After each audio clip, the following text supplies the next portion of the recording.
Take your time ka dito sa misis mo. Take ka dyan.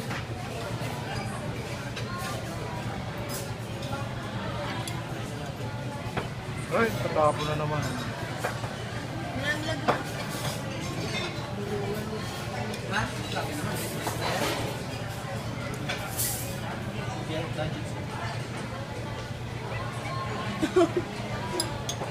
Wala na, itatapon-tapon niya na lang yan.